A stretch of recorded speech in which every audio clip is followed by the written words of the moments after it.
Bonsoir chers membres, tendance des marchés pour le dimanche 16 juin. Je vous propose un enregistrement depuis Hurghada sur la mer Rouge et puis cette fois dans nettement plus de calme puisque la semaine passée c'était au Caire avec le bruit comme vous avez bien pu entendre. Bien voilà la photo puisqu'il y avait quand même un nuage, je l'ai pris en photo pour vous. Pardon. Alors, nous allons commencer avec, comme d'habitude, le SP, non pas le SP, le DJ30. Alors, Dow Jones 30, avec les lignes non modifiées depuis la semaine passée, nous avions vu que elle était passée en dessous et puis éventuellement les bougies venaient frapper et puis redescendre ou éventuellement passer par-dessus. C'est deux possibilités. Alors maintenant que ça se dessine comme ceci, je vais placer une parallèle ici. Et puis on peut imaginer ici un premier roulement, l'excitation ici, deuxième roulement. Alors à première vue, éventuellement vraiment légèrement bearish pour arriver à la fin des options de ce mois, puisque c'est représenté par cette ligne verticale ici. Donc possibilité pour un retrait. Et puis ensuite, nous attendons le troisième roulement pour repartir et venir de nouveau frapper au niveau de cette ligne supérieure ici. Beaucoup de mouvements sur les marchés ici durant cette période-là. Je vais prendre maintenant le SP500. Effectivement, par rapport à la même chose ici, par rapport au Brexit, beaucoup de mouvements sur l'Angleterre, bien sûr sur les news avec la Chine, par rapport aux tarifs, etc. Donc là aussi, ça bouge bien. Trump tient bien son terrain de ce côté-là. Alors ici, même chose, on avait dit, SP500, est-ce qu'il rebondirait contre cette ligne et ferait plutôt un marché bearish? Ici, alors c'est même légèrement haussier. Donc effectivement, la même chose, on va imaginer pour la semaine qui va venir ici, qu'il soit légèrement bearish, puis ensuite troisième roulement. Alors le troisième roulement capable de revenir taper sur cette partie supérieure ici. Voilà ce qui est attendu pour SP500, 1, 2 et ensuite 3 ici. Et puis le CompuX, Nasdaq. Alors ici par contre on le voit bien qu'il est latéral ici, on voit le point haut ici. Voilà, donc le troisième roulement, on va l'attendre effectivement aux alentours de 7900, même chose ici, donc légèrement bearish, voir s'il est capable de rester. Je vais tirer cette ligne-là, voilà. Premier roulement, excitation, deuxième roulement et troisième roulement ici, plus ou moins bearish. Je vais revenir par rapport au Dow Jones 30, pour maintenant juste pointer par rapport au Stochastics. Alors Stochastics ici sont venus toucher en bas, sont déjà en haut, le MACD reparti déjà en haut en été. RSI Money Flow, alors RSI neutre, Money Flow déjà en train de descendre un tout petit peu ici. On va juste regarder le SP500, 70% du marché. Même chose, ils se ressemblent absolument de ce côté-là. Et puis le CompuX, oui, je vais dire qu'ils se ressemblent. Voilà, même chose ici. Donc les trois indices en tout cas, au niveau des indicateurs, sont identiques. Juste le VIX, pour voir par rapport à cette route effectivement dans laquelle il se trouve, vous le voyez qu'il est effectivement dans une période absolument, entre parenthèses, standard. Entre ces deux lignes, il dévie tout à fait naturellement. Avec la moyenne mobile de 100 qui arrive par en bas, donc effectivement on va imaginer un marché qui peut baisser, puisque le VIX est prêt à vouloir remonter un chouïa ici. Stochastics, encore possibilité pour venir jusqu'en bas. D'ici, donc il reste cette fameuse semaine pour les options juin. Bien, alors maintenant on va regarder les individuels. Alors AEO, bel et bien bearish comme on avait vu. Semaine passée, je laissais cette ligne pour voir s'il était capable de rebondir ici pour nous donner plutôt du latéral. Alors pas du tout. Il est en train de partir en dessous, ce qui veut dire que pour l'instant il confirme bel et bien un vrai bearish, alors avec un peu d'excitation ici, mais on peut commencer à dessiner ici un premier roulement, deuxième roulement, et puis ensuite un troisième roulement.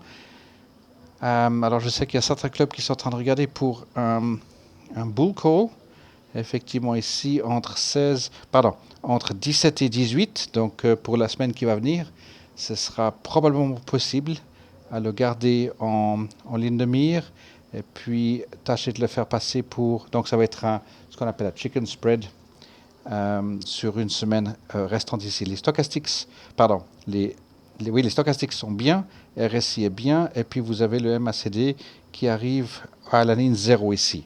Donc pourquoi pas, ça va être un bon plan sur du court terme, mais sur le moyen terme, on voit qu'il est effectivement encore bearish, on l'attend encore à la baisse.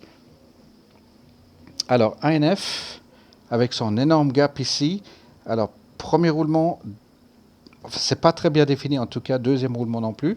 Par contre, regardez le MACD, comme avec une certaine violence ici, il est en train de se raccourcir.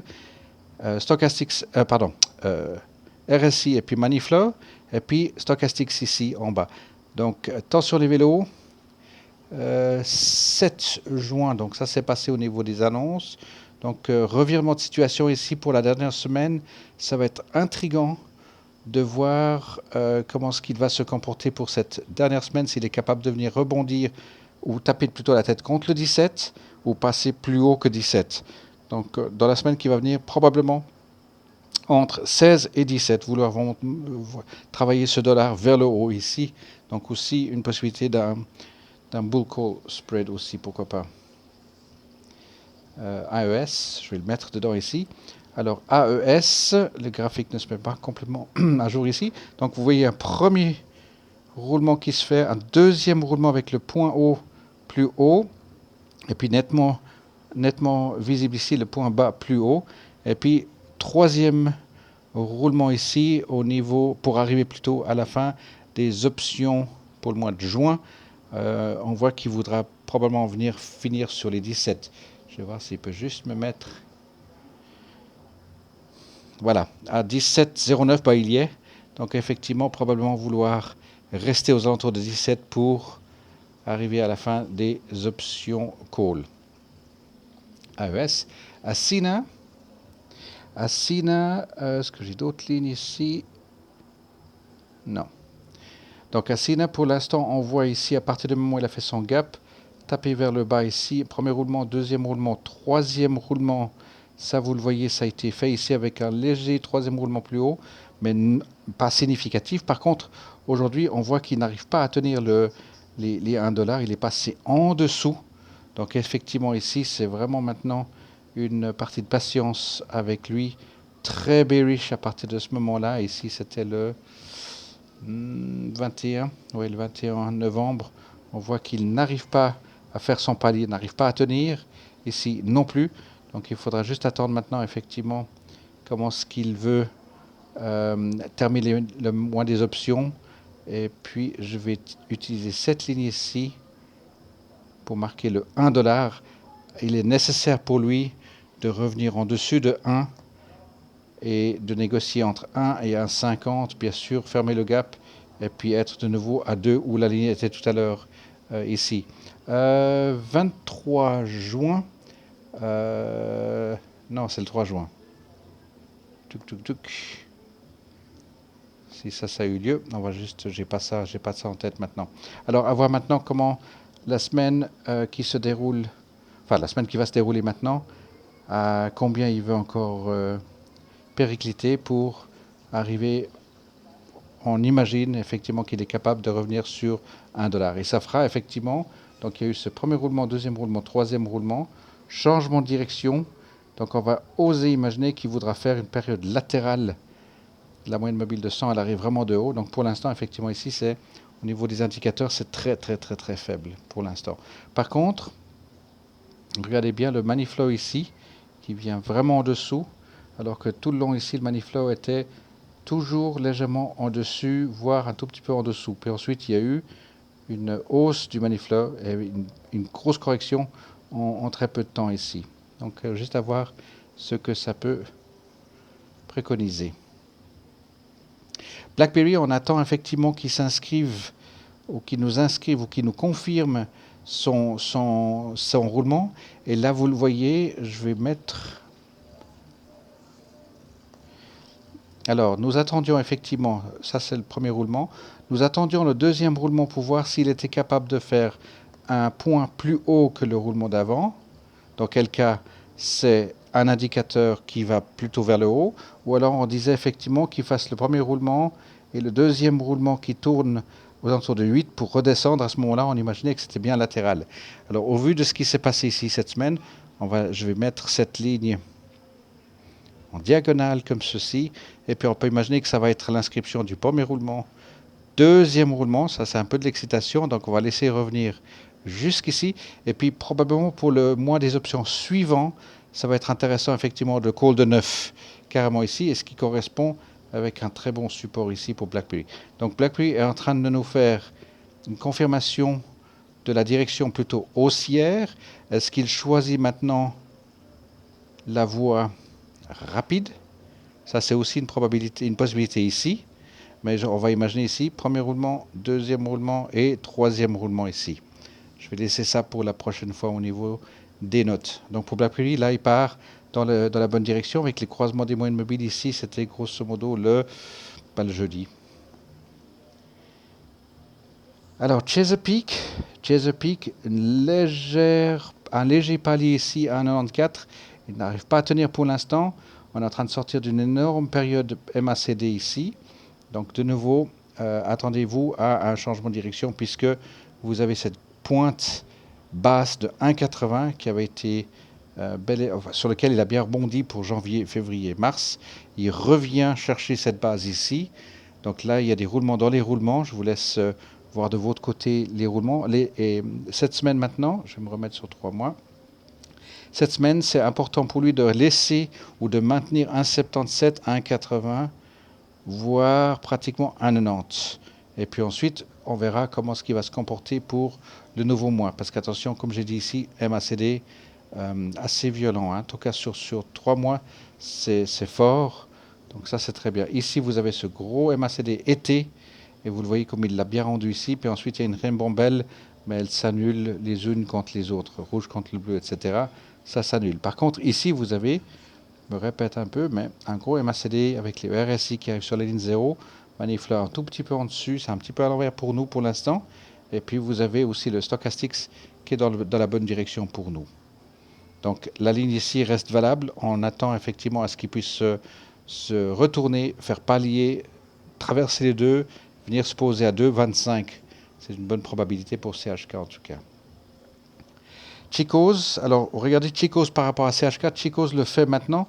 Il fait effectivement à ce palier. Donc je vais pouvoir changer cette ligne ici. On voit maintenant une ribambelle 1, 2, 3. Donc on attend éventuellement 4 voire 5 si on compte celle-ci. Et puis il est venu chercher pratiquement le 4 $ aussi, inclus ce mardi ici le 11. Donc il est capable de faire tout à coup des grandes journées comme ceci. Et puis pour arriver à la fin du mois, des options juin, soit il vient taquiner les 3, mais ça me paraît un peu loin en dessous. Soit tout d'un coup il voudra finir la semaine à la hausse, donc d'ici vendredi prochain, à vouloir taper les 3,75, voire même les 4 pour CHS. Tout à fait possible ici. Regardez les paliers qu'il a fait à chaque fois. Tenir tête. Ici, il a fait une hausse. Ensuite, il a vraiment tout cédé. Et là, il fait de nouveau une période de palier ici. Donc, on attend effectivement à ce qu'il ait cette capacité de venir s'asseoir sur 4 $ de nouveau. Alors, GE tient bien. On va laisser nos lignes comme ceci, dans le sens qu'il voudra probablement venir proche du 10 pour ensuite continuer sa période latérale. Là, on le voit bien, il est en latéral. La moyenne de mobile 100 qui passe en plein dedans à travers les bougies. Et puis les deux moyennes mobiles 10 et 20, je vais me rapprocher un tout petit peu ici.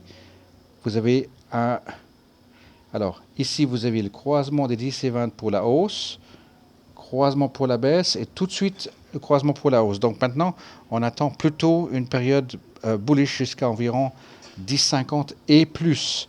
Et si c'est E+, ça veut dire qu'effectivement, pardon, si je me remets comme ceci, E+, ça veut dire on l'attend plutôt en dessus de cette ligne pour faire soit une période haussière, soit encore une collection ici latérale avant de revenir à ce niveau-là, à 12,24 pour continuer sa progression. Voilà, juste pour rappel, on l'avait suivi de très longtemps celui-ci. Grosse descente ici, point tournant ici, non, pas du tout. Point tournant ici, alors ici on peut dire que oui. Et là maintenant il est en train de nous faire cette période entre parenthèses latérale, donc je le remets sur une année. Et vous voyez cette période latérale sur c'est pas une année. Ici il y a une période latérale légèrement descendante, grosse correction, mais là maintenant, ici on peut voir à partir de cette date ici, à partir du 30 octobre, nous pouvons considérer qu'il est en train de tenir bien puisque la moyenne mobile de 100 passe à travers et à l'horizontale. Sur 6 mois, vous le voyez, les mêmes haussiers sur 6 mois, mais on va continuer de travailler à partir de ce gap ici, qui est très significatif puisqu'après il a fermé la fenêtre là, mais il en a rouvert une ici et pour l'instant il est au nord de cet axe ici. Donc voilà, GE, on imagine avec toutes les histoires, toutes les restructurations, transfert d'actifs, rachats, ventes, etc., qu'ils sont en train de voir un avenir un tout petit peu plus serein, j'ai envie de dire. Puis je mets WAB tout de suite pour le mettre, puisque Westinghouse, comme vous le savez, a été... Enfin, ça fait partie de la négociation avec eux, puisqu'on a touché les actions de Westinghouse. Je vais le mettre par contre sur 6 mois. Et vous voyez, sur 6 mois, effectivement, il y a eu cette très très belle progression. Ensuite, avril pour les news. Il n'a pas tenu. Et là, maintenant, on est prêt pour le croisement des 10 et 20. Donc, on attend effectivement à ce qu'il revienne vers les 73. Et puis, des beaux jours devant lui. Puisque là, vous voyez, sur 5 ans, je reviens sur 5 ans. Voilà. Un palier très sérieux ou un support très sérieux à 72, pour pas dire 73. Donc, on l'attend en dessus et plutôt vers le nord. Je vais revenir à... Alors, on avait dit GE. Infosys. Infosys va dans le sens bien prévu. Pour l'instant, il est bien. Cet angle d'attaque ici, taper la tête ici en plein sur la fin des options dernier. Et là, maintenant, on voit qu'il a fait une magnifique progression pour arriver à 10,60. Donc, est-ce qu'il est capable de venir... Voilà, les options juin. Donc, comment est-ce qu'il faut le lire ici? Un roulement. Deuxième roulement, il n'a pas voulu venir plus au sud, donc il tient bien, il passe en dessus de cette ligne avec même un gap, et il le ferme tout de suite.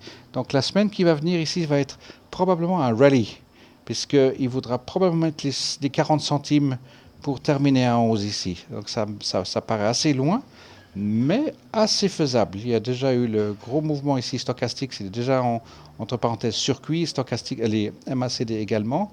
Au vu des options arrivant ici et les 10 et 20 moyennes mobiles croisées plutôt bullish. Donc ça va être intéressant de voir cette semaine comment est-ce qu'il va être de nouveau en train de vouloir forcer plutôt vers le nord. Alors JBL, Coca-Cola, Marvel, non. Qu'est-ce qu'on a encore? Nokia. Je vais juste profiter de mettre vraiment celles qui sont en portefeuille là. Pas trop prendre de votre temps. Et puis Starbucks. Starbucks, on va le laisser filer. Il continue sa progression assez fulgurante. SKX, éventuellement. Oui, SKX, on va le mettre. Je vais le mettre sur 3. Voilà, 3. Alors, la ligne diagonale, je vais la laisser puisque pour l'instant, il le confirme. Un roulement. Deuxième roulement, il n'a pas tapé à 29 ici pour redescendre. Donc, il est capable de se... Donc, ça, c'est son nouveau support ici à 29,44. Arriver à terminer le mois de juin, enfin c'est option juin, probablement, est-ce qu'il est capable 31? Oui, tout à fait. On peut imaginer qu'il va le faire le 31. Rendre 90 centimes pour la fin des options. Tout est possible, mais plutôt vers le haut de cette ligne pour Sketches. Je reprends juste sur 5 ans. N'oubliez pas qu'il a fait son splitting et depuis son splitting, il est en train de tenir parfaitement bien ici aux alentours de 27, 28. Il est même à pratiquement 31 maintenant. Donc la suite de cette histoire pour Sketches est plutôt aux alentours de 46, 47 et plus haut. Southwestern Energy, SWN. Ça c'est sur 5 ans et vous avez vu cette semaine, il n'a pas pu tenir. Remettre mes lignes. Il n'a pas du tout tenu. Voilà, 6 mois. Il n'a pas absolument pas tenu ici. Il n'a pas réussi à se mettre même pas en parallèle. Les moyennes mobiles 10 et 20 sont en divergence. Et là, il a été chercher vraiment un retour sur janvier, un peu comme l'autre on a vu un peu plus haut dans la liste. Donc je suis obligé de me mettre sur une année. Et j'enlève toutes les lignes. Voilà, donc on est de retour au mois de janvier, même un poil plus bas, oui, 3,21. Et maintenant, avec les stochastics étant en bonne position, MACD rebelote en bonne position comme il a été ici. On attend maintenant effectivement remettre mes lignes ici. Non, j'ai profité de faire comme ça. Alors, pointe, et puis taper ici, à vue de nez 3,80. Il faut qu'il vienne taper vers les 3,80 et puis ça va être sa résistance. Et si on le met sur 6 mois, et puis que je remets mes lignes ici, voilà, oui, 3,80. Alors je vais peut-être utiliser ça. Juste pour rappel, voilà, et on l'attend à 3,80 ici. Donc bien sûr, dans un premier temps, il va faire des ribambelles. On voit très bien qu'il voudra même finir à 3 pour les options ici. Et puis ensuite, une première section ici peut-être en parallèle, mais par là, il voudra venir taper la tête comme il l'a fait ici. Là, il a passé, monté, et puis maintenant, on est obligé d'attendre qu'il vienne taper la tête contre cette ligne de 4. Stochastics, MACD, le money flow déjà est en train de venir sur la ligne 0. Donc voilà, la semaine pour finir les options en juin va être intéressante de voir. Et puis ensuite, semaine 1, 2, 3 et 4 pour le nouveau mois, à voir comment est-ce qu'il est capable de vouloir repartir plutôt direction 4 $. Under Armour, alors juste la petite histoire, ici en Égypte, on voit énormément de personnes porter du Under Armour, casquette, t-shirt, short, etc. C'est assez intriguant. Donc voilà Under Armour qui lui fait un tout petit peu comme Starbucks. Il fait l'histoire toute seule ici. Donc il y a eu premier roulement. Donc il y a un deuxième long roulement. On va imaginer qu'il voudra finir à 27 pour vendredi prochain. Divergent de 10 et 20. Donc celui-ci, on le laisse filer sérieusement au nord.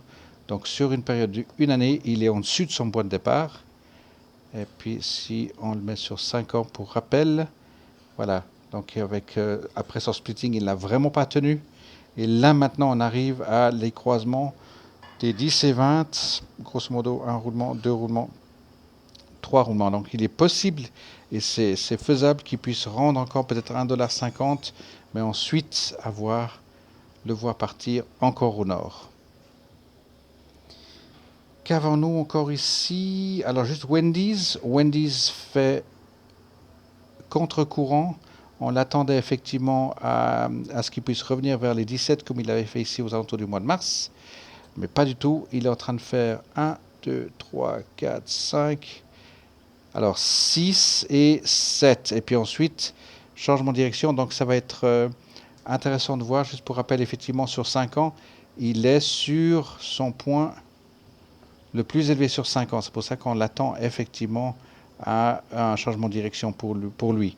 Et vous voyez ici, depuis qu'est-ce qu'on va dire, février 17, ouais, février 2017, le stochastique est systématiquement en dessus. Donc, Wendy's est attendu à son changement de direction. Comme nous l'avions vu avec AEO, comme nous avions vu avec GE. Voilà, j'ai fait le tour des individuels, pas en direct, mais en différé depuis Hurghada. Et puis je vous souhaite une très belle semaine. Nous devrions être de retour sur Genève dès lundi. Voilà, tout bon à vous.